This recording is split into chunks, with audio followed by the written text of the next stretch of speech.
We are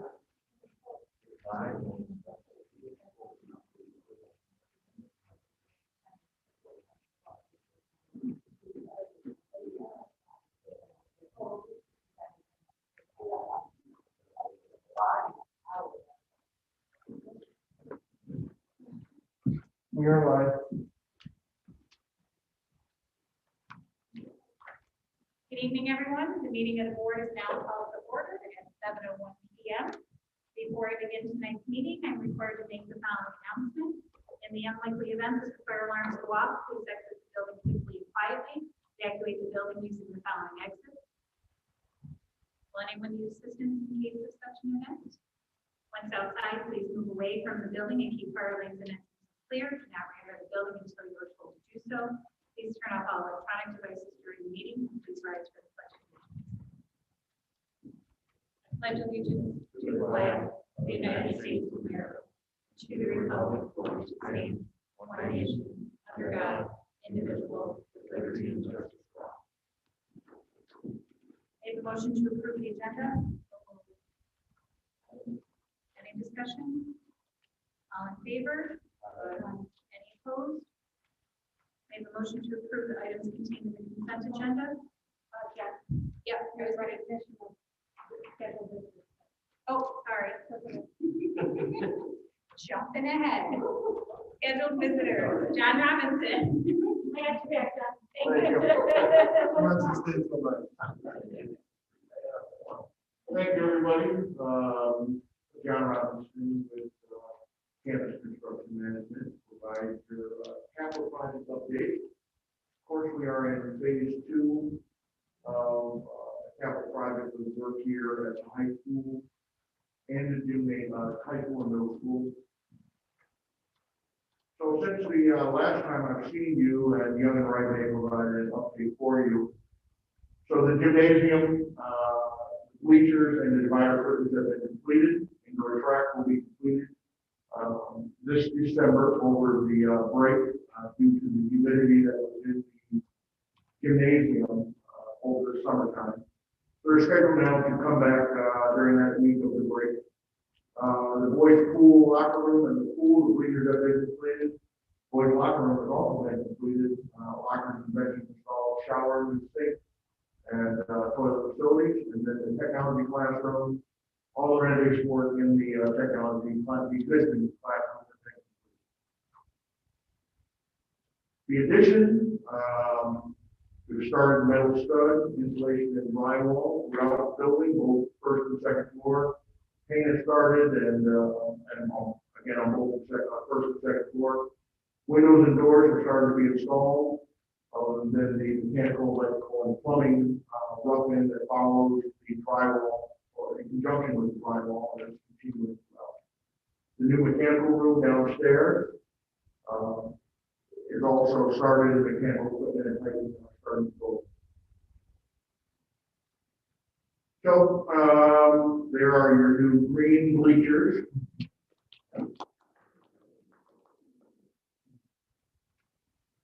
And the divider curtains as well, with the gray and black. And then the final touch will be the track around the exterior of the gymnasium, which will be gray with white lines.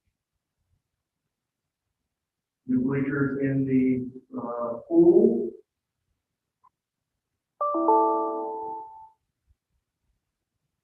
And then the new boys pool locker room with new lockers and benches. Next slide. So new lockers and benches.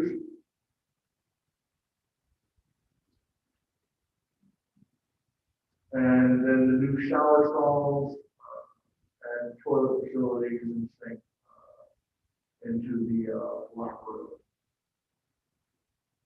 Now the addition, so we've started with some of the exterior brick on the building. The large tank you see in front is for propane, which is now being used to heat the interior of the building of the addition. A day like today, when it's very cold out, they have a temperature of 60 degrees that needs to be maintained inside the building so that the finishes can actually go on.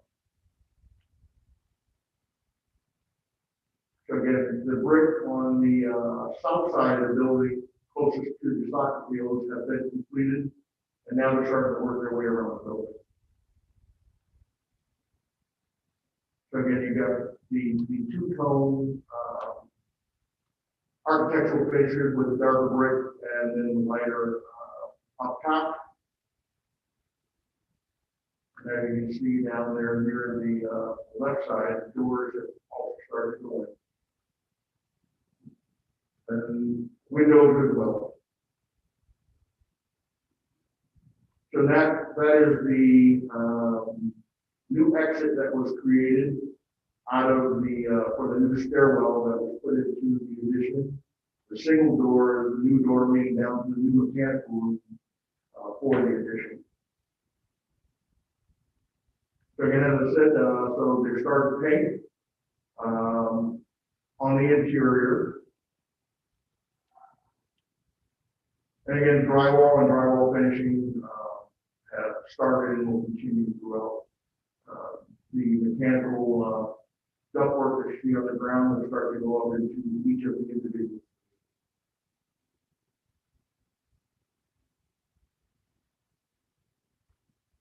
So that's part of the new locker rooms. Like the toilet room and the new locker rooms. So again, water resistant board along with the hardy board, which is much stronger for the backing. Of course, within the locker room, they take a lot of abuse. So these will be a little strong board and tile will go up on the wall.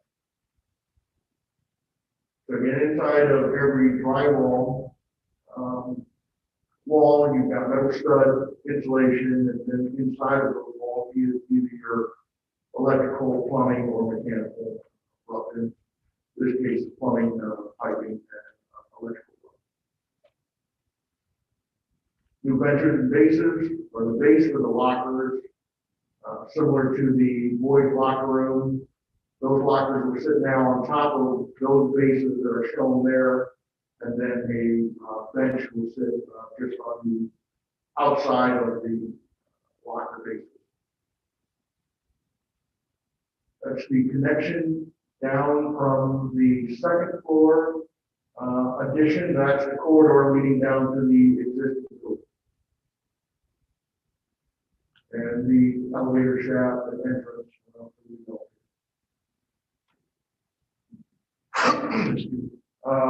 New mechanical space, hot water tank within the within the addition. And a single line wash station within that space as well. That is the new tech shop inside of the tech shop inside of the addition. And that has its own separate dust collection system. That would be the new entrance to the addition itself. Now into the existing addition, so that is the connection on the first floor. Start to see some of the new finishes that will go into the building.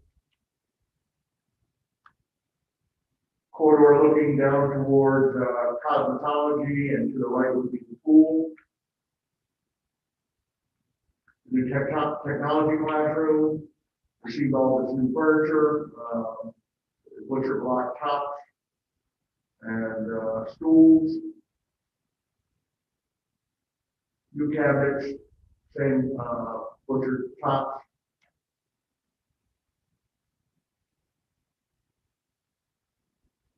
Same eye wash station, in the same space, and then you've got a welding area that'll be used once the students return and that portion of their program. So of course, electrical outlets and compressed air as well. So again, you'll start to see some of the new finishes, and that is leading out of the cosmetology area, that would be just to the right, and the new corridor, leading back towards the gymnasium. So over at the middle school, so the administrative suite is, now complete. Casework and countertops went in, and, that's both at the main office and at the nurse's office. Dedicated safe was completed, and there's separate exam rooms as well as rooms in the nurse's space. And the security entry doors and hardware are now in progress. The auditorium, the balcony carpeting was complete. Seating will be installed, actually started yesterday over at the middle school, and then the auditorium and the actual lighting will continue over the next couple of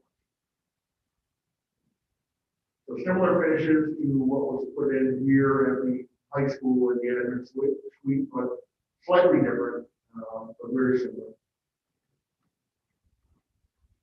Dedicated nurse's office.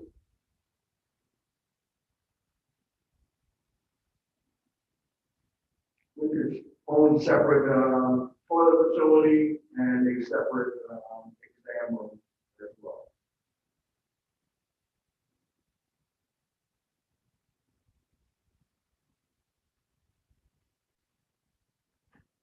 Again, the carpeting is already placed upstairs in the balcony area in the auditorium, and seats starting to go in, with expansions and the ones in the seat actual cushions for the auditorium, and that'll continue here throughout the week. So all the existing lighting came down, and new lighting will go up. Same with the sound system and the actual lighting.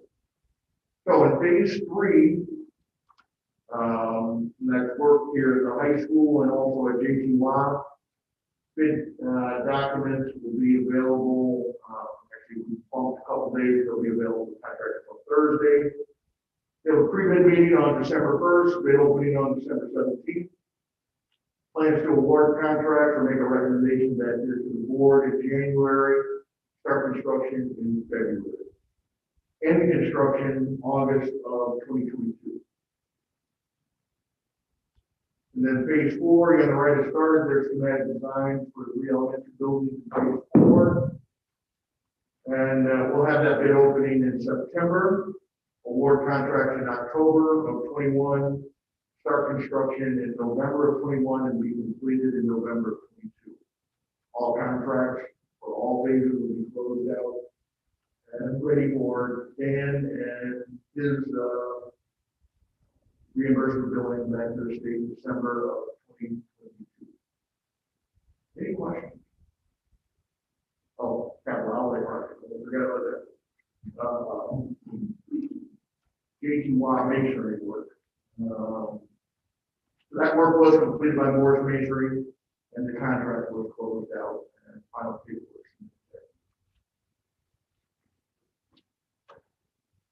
So the bid opening, is that going to be held virtually instead of in person? Or is that TV? That's a very good question. We are working day by day, just trying to figure out what's going to happen within the county and within the district. We have completed a couple of virtual bid openings previously. So we're prepared, but if we need to do a virtual bid opening, we can do that. Our question will come in of what we end up doing with the pre-bid walkthrough. If the district falls within the orange or red, and how we go about allowing contractors to visualize the space prior to bid. If we get to a point where they're not able to, we may need to actually postpone that date to allow them time to actually get in. That's something we'll need to discuss and review, figure out if it'll actually fit within the schedule and what work needs to be completed and how much time we would be able to delay. Also, the construction going down, any roadblocks or any unforeseen things happening with the whole COVID related stuff going on? Or? No, Fortunately, we have, it's been actually very good. We have not had a single case out on site with any of our contractors. So back in March, when we requested additional information from each of the contractors on how they would go about monitoring their own individuals with COVID, each of them supplied updates to their safety manuals. And we started to enforce, in particular, the mask and the social distancing within the space, within the addition now that we're closed. We haven't had any issues yet. Hopefully we will continue that way. The guys know that if they are, they end up COVID positive, and that's times they can't be at work, or not only this site, but any site. So they've been actually very good about either maintaining their social distancing and now making sure they've done that. Thank you. Sure. Anybody have any other questions? No? Thank you, John. It was great.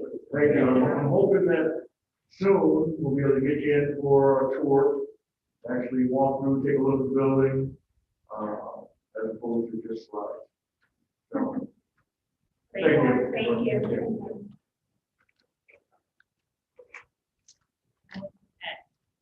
May I have a motion to approve the items contained in the consent agenda? Second. Any discussion? No, Chris Binder is going to abstain to 4.3. Any other discussion? All in favor? Any opposed?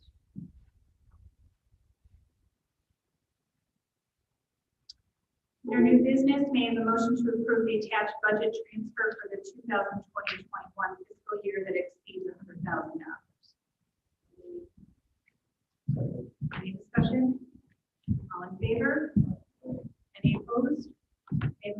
May I have a motion to approve the appointment of the following individuals as additional Title VI Native American program tutors for the 2021 school year at a rate of $27.05 an hour. Lindsay John and Joseph Pinner. Any discussion? All in favor? Any opposed? May I have a motion to accept with regret the resignation for the purpose of retirement of Glenn Smith from his senior custodian position effective December 25th, 2020. Any discussion? He will be greatly missed. 4 years, right? I don't think that's right, because 90 is definitely not 4 years ago. Like 20, 25. He has been building a well-oiled machine, that's for sure. There are big shoes to fill there. All in favor? Any opposed? May I have a motion to approve the 6-month probationary appointment of Richard Reynolds as a bus attendant for the district at step 2, $15.83 an hour as per the negotiated collective bargaining agreement with the Teamsters Local 264, effective November 9th, 2020. Any discussion? All in favor? Any opposed? Under discussion items, we have our student representative up first. Thank you. We really don't have much this month, past 12 months for us, but we just did a master, and it must be very successful for us. In government, along with everything in class, we're going to $301. I mean, my part was pretty good. Not to the numbers from one week. Well, we can't really do very much so right now, so it's kind of slow. Hopefully that will Hopefully go it'll for go the end of over. this year. All right, thank you. Board of Education report.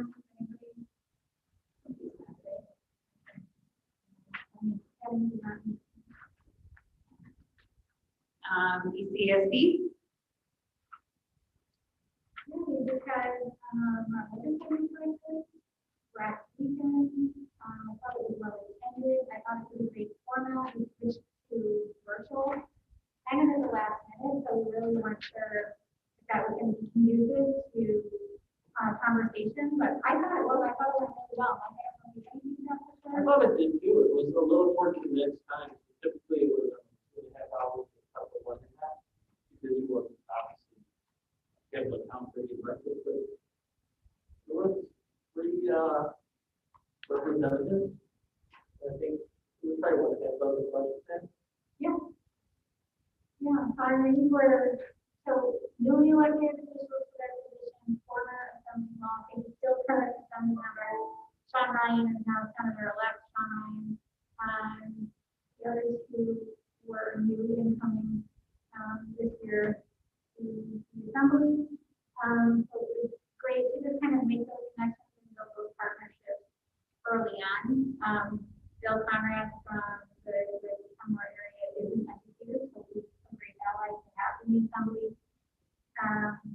So sometimes if somebody doesn't have an education platform, and they have some that'll shape their education platform, so that's kind of what we try to do. But, really hoping to see if we can get Senator-elect Ryan on the Senate Education Committee, who is currently on the Assembly Education Committee, and Western New York does not have any representation on the Senate Ed Committee. There is actually no representation, there might be one person west of the Capitol region on the Senate Ed Committee, and I think it might be somebody east of Rochester. So, as you know, Western New York problems, the Long Island problems, the North Country problems, all look a lot different. It would be really great to have somebody from Western New York on that stage. So, we'll see where that goes. Great. Anything else for you? Board member roundtable? That was it. Okay. Anybody have anything else? Calendar items?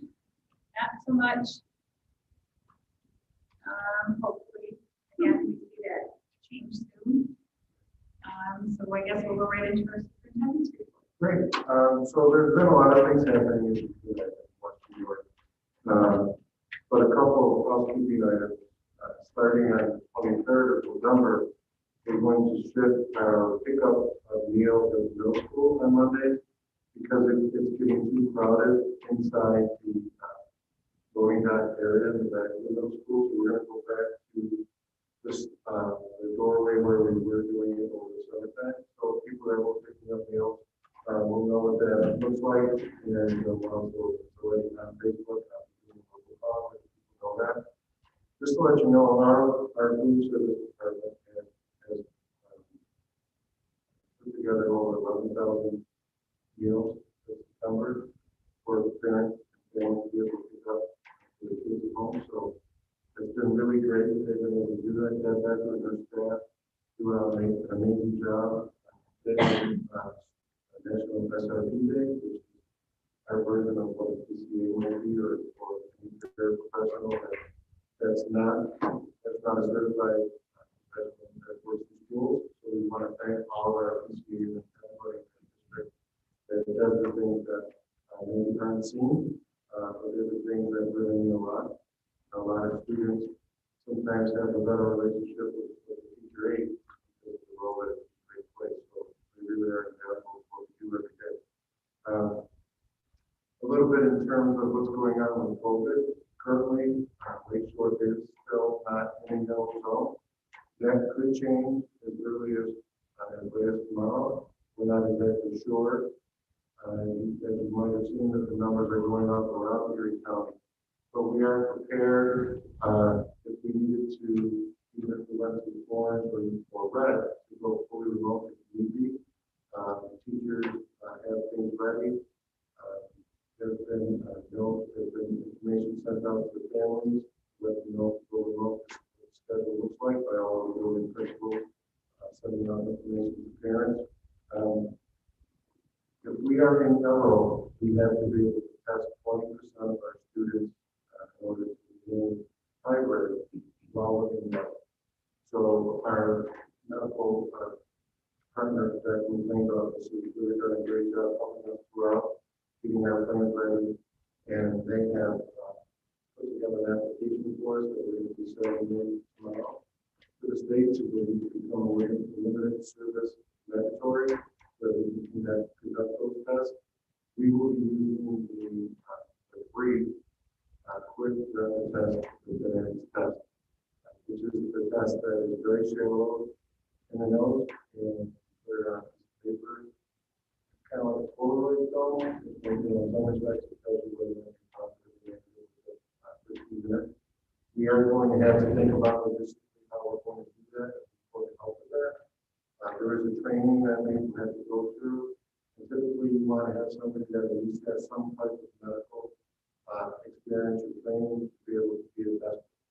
So if we have EMPs, that are staff members, they can also be trained. Of course, all of our nurses would be trained. And whilst I have conversations with our local fire departments to see if they can get any hours for their EMTs to be able to possibly be trained to be able to do that.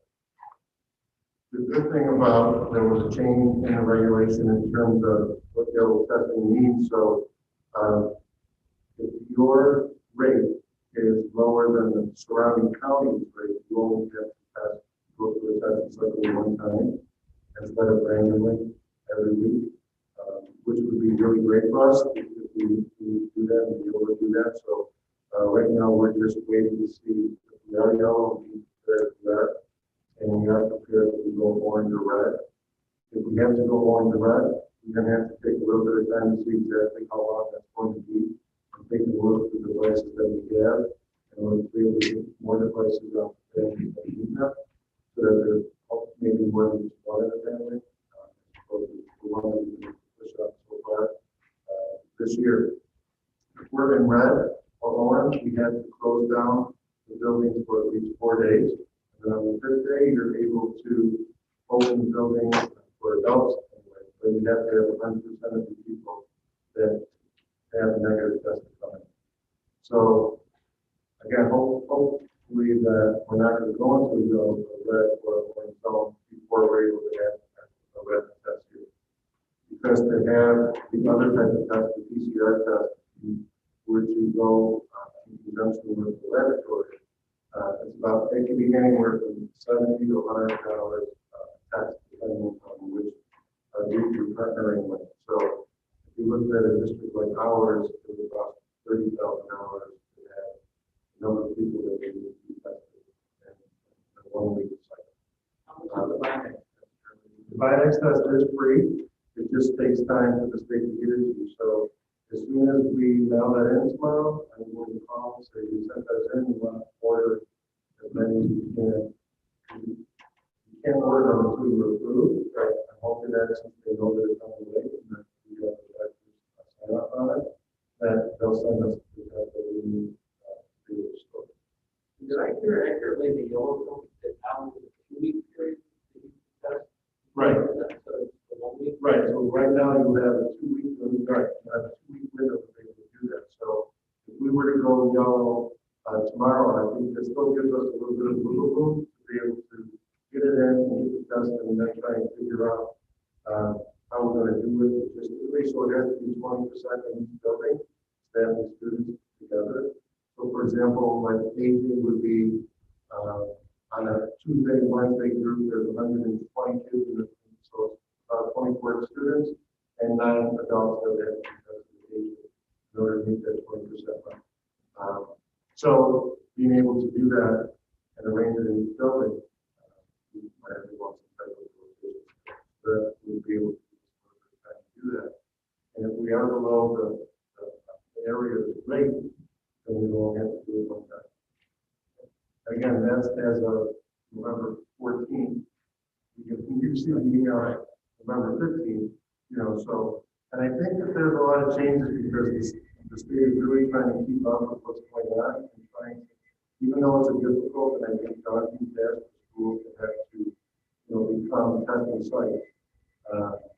We'll do whatever we possibly can to make sure that we have kids in the building, as much as we can. So, as a community, we really need to keep in mind that what we can do as adults to help stop the spread. To proper, practice proper distancing, wearing your mask wherever you go, washing your hands, not having parties at your house, not inviting people to come in. And I know Thanksgiving and Christmas are right around the corner, and it's very difficult. At the Caruso household, we usually have about 20, 25 people at Thanksgiving. This year we're going to have 4. Myself, my wife, my daughter, and my mother. Well, maybe I'll keep it. So, it is very difficult, to not have that time with family. But if we really want to be able to keep kids in the building as much as possible, we all have to make this sacrifice now, to give that budget up. We were doing a great job as a region, and I think now the weather is being colder and people are inside. I think you feel a little bit relaxed and people are forgetting that we still have to do that, so that everybody is safe. So I have a robocall ready, to go home, and a letter to go home to parents if we were to move into another piece of their zone, so that families are aware of what's going on. You may or may not know that there's at least 3 districts that are going to be going fully remote until next Monday until game, because of the size of the district and not being able to have the testing kids that they need to be able to do that. Well, there are permissions of the after I'm glad you asked that question. So I just have to answer that. I paid him before. So we do have a consent for rapid testing COVID-19 right here. And what we're going to do is to send this home with every student. Instead of doing a survey, because we really never know who's filling out the survey, we want to put this in the hands of the child. And that would be in the mobile call too, to let parents know that it'll be coming home. And we want, even if you have 3 children in your family, we would like parents to fill out 1 for each child, instead of listing all the students' names, because then you have to try and take all the names, put them in another spreadsheet, and go on and on. So we're going to be sending this out so that we know which parents are saying it's okay for their child to be tested.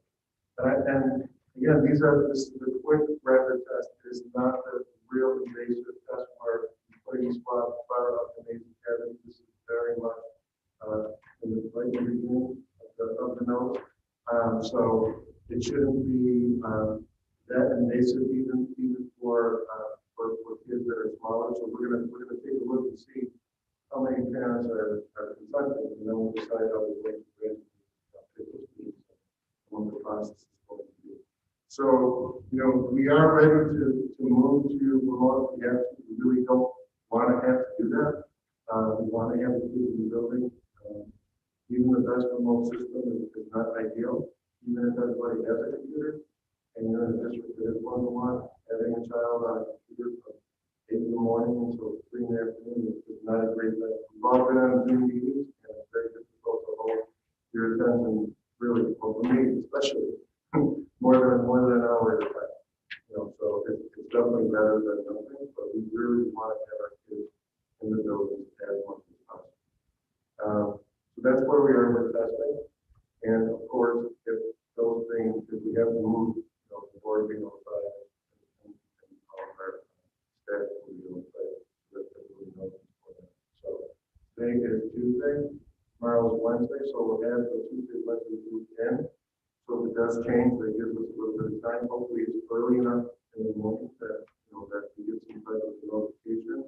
Because we have to have them go material ready for kids to be able to take it home. Teachers all know to bring their laptops home every night, just in case.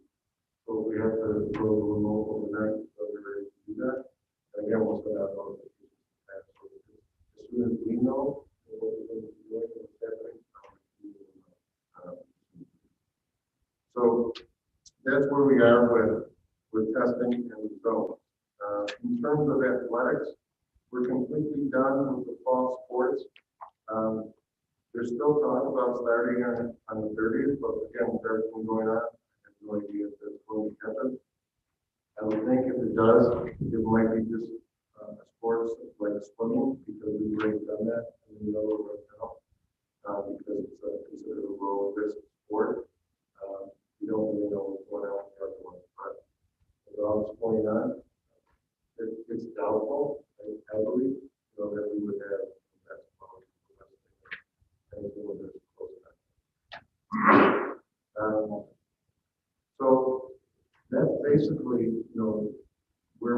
in terms of COVID, and that's really like, all consuming what we're doing right now.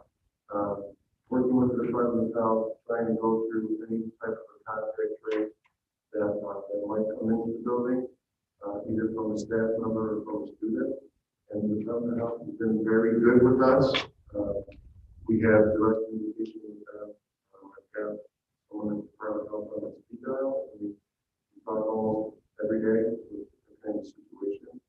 But again, we really have to stay vigilant, and we really have to remember that, you know, if I'm an adult and I work in school and I do something that could be risky, I might not be able to go to school for the next day. Those kids are having to, you know, I think for the most part, people are doing a really great job. But we have to stay vigilant. And so that's something we're continually looking at. Hopefully, we're able to keep it down. The school, I think, really is the safest place for people to be. John Wilson staff and custodial staff, village and grounds have done an amazing job. You'll see them walking around the building all day with a rag and wiping down door handles, doing the things that they need to do to keep everything safe. So, in a lot of ways, school really is the best place to stay. Any questions? Thank you, Chair. You're welcome. So at this time, if we have any unscheduled visitors who would like to address the board, you may do so at this time. Please state your name and address. You have 5 minutes to address the board. Please be advised the board may not respond at this time as it is not intended to be a question and answer period. This portion of the agenda is a courtesy to the community, so they have the opportunity to bring matters to the board's attention. Board recognizes that some individuals do not wish to attend the meeting in person. Therefore, we requested that members of the community submit any comments or questions in advance to an email address that we set up to receive public comment. We did not receive any emails for tonight's public comment. So with that being said, may I have a motion to go into executive session to discuss the employment history of a particular individual. No action will be taken during the executive session. Sorry. Any discussion? All in favor? Any opposed? Thank you, Chris. Thank you, too. Happy Thanksgiving.